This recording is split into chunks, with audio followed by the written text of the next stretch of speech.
மூசா நபியுடைய வரலாறு குறிப்பாக மதியன் நகரத்துல அவங்க போய் இருந்தபோது, அவங்களுக்கும் அங்க இருந்த ஒரு வயதான ஒரு நல்ல நபருக்கும் நடந்த அந்த பேச்சு வார்த்தையை நம்ம பார்க்கும்போது, நமக்கு நெறைய படிப்பினைகள் கிடைக்குதுங்க. குறிப்பாக அந்த வசனங்களை ததப்பூர் செய்யும்போது, நவீன காலத்துல நடக்கக்கூடிய ஜாப் இன்டர்வியூ இருக்கு இல்லைங்களா? இந்த ஜாப் இன்டர்வியூ எப்படி எப்படிலாம் நடக்கணும் என்பதற்கான அந்த பிரின்சிபல்ஸ் அடிப்படைகளும், எப்படி எப்படிலாம் நடக்கக்கூடாது என்பதற்கான இந்த எல்லா வழிகாட்டுதலும் அதுல இருக்குன்னு நீங்க நம்புவீங்களா? மூசா நபியும் அவங்களுடைய வருங்கால மாமனார். இவங்கள் மத்தியில் நடந்த அந்த கலந்துரையாடல்.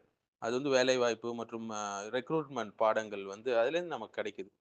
இந்த சம்பவம் சூரத்துல் கஸஸுடைய 22லேருந்து 28வது ஆயத்து வரைக்கும் இடம்பெறுது. அத படிச்சு பாருங்க. மதியன்ல நபி மூசா அலைஹிஸ்ஸலாம் வந்து 2 பெண்களுக்கு உதவுனாங்க. உதவுன பிறகு அவங்களுடைய அந்த தந்தை என்ன செய்றாருன்னா, நல்ல குணமுடையவர் அவரு. மூசா நபியை அழைத்து பின்னர் வந்து வேலைக்கான ஒப்பந்தத்தையும், திருமணத்துக்கான முன்மொழிவையும் அவர் வழங்குறார். முதலாவது வந்து சான்றிதழ்களுக்கு முன் நற்குணம் முக்கியங்க. இன்னைக்கு கிரெடென்ஷியலிசம் தான் பெரிய ஃபித்னாவா இருக்கு. ஒருத்தவர் வந்து நல்ல திறமையானவரா இருக்காரு. ஆனா அவர்ட்ட சர்டிபிகேட் இல்லை என்றால், உலகம் அப்படியே அவரை தூக்கி போட்டுடும். ஒருத்தர்ட்ட திறமை இல்ல. ஆனா சர்டிபிகேட் இருந்தா உடனே அதை எடுத்துக்கொள்ளும். இல்லைங்களா? சான்றிதழ்களுக்கு முன் நற்குணம் தான் ரொம்ப முக்கியம். மூசா நபி வந்து எந்த வாழ்க்கை வரலாறும் சமர்ப்பிக்கல. எந்த ரெஸ்யூம், சிவி எதையுமே சமர்ப்பிக்கல அவரு. முதல்ல அவர்கிட்ட இருந்து மூசா நபிகிட்ட இருந்து கவனிக்கப்பட்ட விஷயம் என்னன்னா, அவருடைய நேர்மை, அவருடைய நல்ல குணம், அவருடைய நாணம், பெண்களோடு அவர் நடந்து கொண்ட விதம், அவருடைய உதவும் மனப்பான்மை இது எல்லாமே கவனிக்கப்பட்டுச்சு. வேலைக்கு ஆட்களை தேர்ந்தெடுக்கும்போது, அது நம்ம கடையா இருக்கட்டும், நம்மளுடைய கம்பெனியா இருக்கட்டும், நம்மளுடைய ஃபேக்டரியா இருக்கட்டும், எந்த ஒரு வியாபாரமாக இருக்கட்டும், வேலைக்கு ஆட்கள தேர்ந்தெடுக்கும்போது, திறமையோடு சேர்த்து நம்பகத்தன்மை, இந்த அமானா என்று சொல்லுவாங்க. மேலும் நல்ல ஒழுக்கம் இது எல்லாத்துக்கும் நம்ம முன்னுரிமை குடுக்கணும். அப்பதான் அந்த வியாபாரம் சிறந்த ஒரு வியாபாரமா இருக்கும். நல்ல ஒரு ஒர்க்கா இருக்கும். அடுத்து சுய விளம்பரத்தை விட செயல்கள் தான் பேசணும். ஆக்ஷன் ஸ்பீக்ஸ் மோர் தென் வேர்ட்ஸ்ன்னு சொல்லுவாங்க இல்லைங்களா? லவுடர் தென் வேர்ட்ஸ்.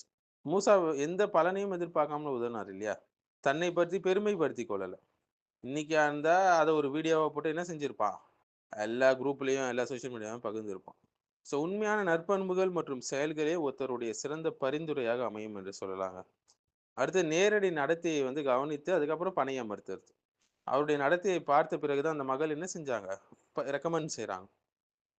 நேர்காணல் இன்டர்வியூல சொல்லப்படக்கூடிய வார்த்தைகளை விட, நடைமுறையில வெளிப்படக்கூடிய குணநலன்கள் தான் நம்பகம் வாய்ந்ததுன்னு சொல்லலாம். முக்கியமான ரெக்கமெண்டேஷனுடைய முக்கிய ஒரு விஷயம் இது. அடுத்தது சிறந்த ஒரு பணியாளருடைய 2 தகுதிகள்ங்க. அந்த மகள் என்ன சொல்றாங்க? அப்பா இவர வந்து வேலைக்கு அமர்த்துங்க. வேலைக்கு அமர்த்தப்படுபவதிலே சிறந்த வலிமையானவராகவும் இருக்கிறாரு, நம்பகமானவராகவும் இருக்கிறாருன்னு சொல்றாங்க. அல் குர்ஆன்ல 28வது அத்தியாயம் 26வது வசனம் படிச்சு பாருங்க. இந்த வசனம் வந்து 2 அடிப்படை தகுதிகள சொல்லுதுங்க. முதலாவது அல் கவி வலிமை மிக்கவர், திறமை மிக்கவர், தொழில் திறன் மிக்கவர், ஆற்றல் மிக்கவர். அடுத்து நம்பிக்கைத்தன்மை உடையவர். அல் அமீன். நேர்மை இருக்கு, பொறுப்புணர்வு இருக்கு, ஒழுக்கம் இருக்கு. நல்ல பரிந்துரையின் முக்கியத்துவம் என்னன்னா, இந்த ரெஃபரன்ஸ் உடைய முக்கியத்துவம் என்னன்னா, அந்த மகளுடைய சாட்சி வந்து மூசா மீது நம்பிக்கையை ஏற்படுத்துச்சு. நவீன காலத்துல நீங்க பார்க்கலாம். நல்ல பெயரும், நம்பகமான ஒரு பரிந்துரைகளும், வேலை வாய்ப்புல முக்கிய பங்கு இருக்கு இல்லைங்களா? ரெக்கமெண்டேஷன் எவ்வளவு முக்கியமான விஷயமா இருக்கு ரெஃபரன்ஸ். அடுத்தது மரியாதையுடனான ஒரு நேர்காணல் இருக்கணும். நம்ப எஜமானன், அவங்க அடிமை அந்த மாரி இருக்கக்கூடாது. சுப்ஹானல்லாஹ். சந்திப்பு முழுவதும் வந்து மரியாதையும், வெளிப்படைத்தன்மையும் காணப்பட்டது. மூசா அலைஹிஸ்ஸலாமுடைய வரலாறு. அங்க ஒரு அழுத்தமோ, ஒரு ஏமாற்றமோ கிடையாது. வேலையுடைய நேர்காணல்கள், இந்த இன்டர்வியூஸ்லாம், ஜாப் இன்டர்வியூஸ்லாம் ஒரு தொழில்முறை ஒழுக்கத்தோடு இருக்கணும். பரஸ்பரம் மரியாதையோடு நடைபெற வேண்டும். அடுத்து 7வது விஷயம்னா, தெளிவான வேலைக்கான ஒப்பந்தம் அங்க இருக்கு. மாமனார் வந்து வேலைக்கான நிபந்தனைகளை தெளிவா சொல்ட்டாரு. 8 ஆண்டுகள் வேலை செய்யணும். விருப்பப்பட்டா 10 ஆண்டுகள் பூர்த்தி செய்யலாம் என்று. இன்னைக்கு நவீன காலத்துல பார்க்கலாம். வேலை ஒப்பந்தத்தில் காலம், பொறுப்புகள், நிபந்தனைகள் அனைத்தும் தெளிவாக இருக்கணும். ஆனா நெறைய இடங்கள்ல தெளிவாக இருக்கிறது இல்ல. ஹிடன் அக்ரீமெண்ட்ஸ் இருக்கு. பாண்ட் இருக்குது. அத உடைச்சா இது, இத உடைச்சா அதுன்னு சொல்லி மக்களை பிரஷர் செய்யக்கூடிய நெறைய விஷயங்கள் இருக்கு. அடுத்து பணியாளரை சிரமப்படுத்தக்கூடாது. அவர் என்ன சொன்னாரு? "உமக்கு சிரமத்தை ஏற்படுத்த நான் விரும்பலன்னு" சொன்னார். ஆனா இன்னைக்கு சிரமத்தை ஏற்படுத்துறது தான் நெறைய ஜாப் இன்டர்வியூஸ் உடைய வேலைகளாக இருக்கு இல்லைங்களா? முதலாளி வந்து பணியாளருக்கு அநியாயமான சுமையெல்லாம் சுமத்தக்கூடாதுங்க. அடுத்து 9வது படிப்பினை என்னன்னா, 2 தரப்புக்கும் நன்மை தரக்கூடிய ஒப்பந்தம் இருக்கணும். இந்த ஒப்பந்தம் வந்து முதலாளிக்கும் சரி, பணியாளருக்கும் பயனுள்ள ஒரு ஒப்பந்தமாக இருந்தது. நல்ல வேலை ஒப்பந்தம் வந்து 2 தரப்புடைய நலனையும் பாதுகாக்கணுங்க. இதுதான் நம்ம தெரிந்து கொள்ள வேண்டிய முக்கியமான ஒரு படிப்பினையா இருக்கு. அடுத்து முயற்சிகளுக்கு பிறகு அல்லாஹ் மீது தவக்குல் வைப்பது. மூசா அலைஹிஸ்ஸலாம் ஃபர்ஸ்ட் முயற்சி செஞ்சாங்க. பின்னர் அல்லாஹ்வின் மீது முழுமையான நம்பிக்கை வச்சாங்க. ஹலாலான வழியில முயற்சி செய்யணும் நம்போ. அதன் முடிவை அல்லாஹ்விடம் ஒப்படைச்சிடணும். இதுதான் நமக்கு கிடைக்கக்கூடிய முக்கிய படிப்பினை.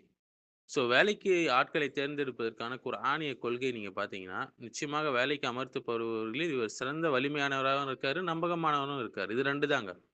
ஸோ இந்த வசனம் வந்து இஸ்லாமிய ரெக்ரூட்மெண்ட் ப்ராசஸை மிக முக்கியமான கொள்கையாக எடுத்துக்கொள்ளுது.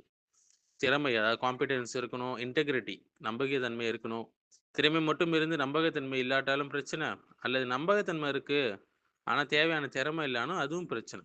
ஸோ நடுநிலையாக வேலை சிறப்பாக அமையணும் என்றால் 2மே இருக்கணுங்க.